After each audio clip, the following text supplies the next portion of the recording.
Salut à tous, ravi de vous retrouver sur Direct Course pour évoquer ce programme du dimanche 10 novembre, un gain des plus qui se déroulera sur l'hippodrome d'Auteuil. Il s'adresse uniquement aux chevaux âgés de 4 ans. Il s'agira du prix Marc-Anthony, épreuve disputée sur les haies, qui a rassemblé 17 candidats. Voici ma sélection. J'ai placé en tête le numéro 1, Isawa.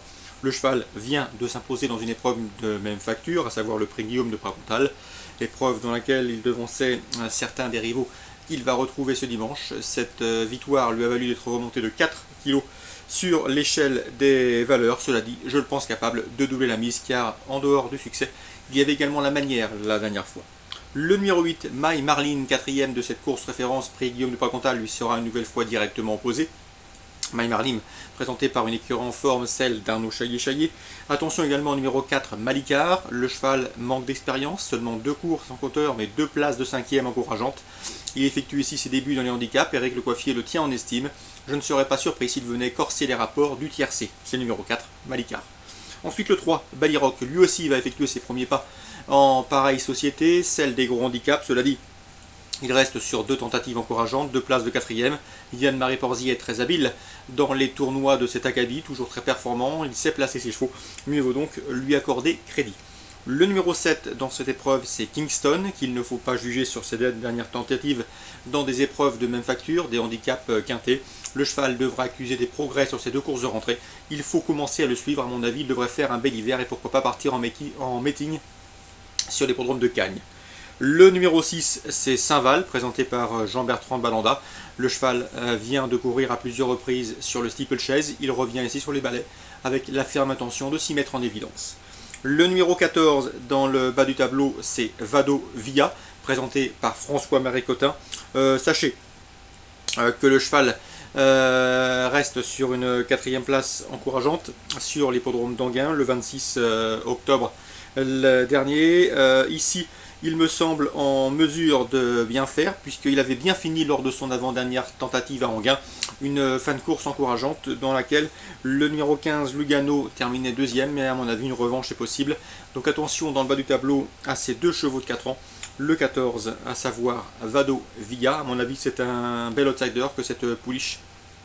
Et le numéro 15, Lugano, d'une louable régularité, mais qui se frotte à mon avis à meilleur que lui dans ce handicap. Résumé chiffré pour cette compétition, As 8, 4, 3, 7, 6, 14 et 15. Petit mot également sur la suite du programme à Auteuil.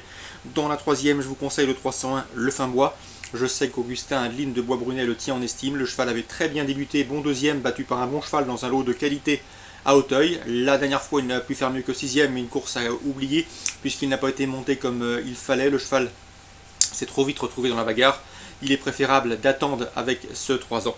Donc ici, l'occasion lui est donnée d'ouvrir son palmarès. Je pense qu'il peut fournir le lauréat de cette 3e course 301, le Fin-Bois. Dans le prix Renou du Vivier, le temps fort de cette réunion, un groupe 1 disputé sur les haies et qui s'adresse aux 4 ans, on retrouve au départ le 606 Le Grand Lucé, le 609 Maïmage et le 611 Storminator, respectivement affichés 2e, 3e et 4e du prix Pierre de la Susse.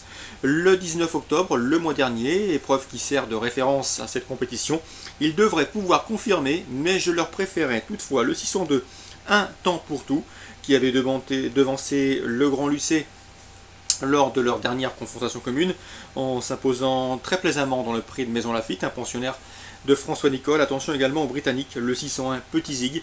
Il n'a pas été revu depuis le mois de juin, mais au mois de juin, à Auteuil, il se classait 2e du prix Alain Dubrail. C'est le pendant du printemps de cette compétition, donc attention à lui. Il revient à Auteuil avec de solides prétentions. En résumé, dans la 6e, je vous conseille le 601 Petit Zig, le 602 Un temps pour tout, devant le 6, le 9 et le 11. Je termine avec la 8e désormais. Une information qui nous vient de l'écurie Linders. Grégoire Linders est confiant avec le 807, un succès. Le cheval a montré de la qualité en haie. Il débute ici sur les gros obstacles avec de belles chances, en tout cas une belle chance de succès. Il ne faudrait pas être surpris de le voir bien faire d'emblée, d'autant que l'état du terrain ne devrait pas le déranger. Attention également pour une cote au 808, un mix. Il était loin d'être battu, en tout cas il possédait d'énormes ressources lorsqu'il a chuté le mois dernier, le 3 octobre, dans une épreuve où il retrouve plusieurs de ses adversaires de jour. Il allait très librement, je vous répète, au moment de sa chute.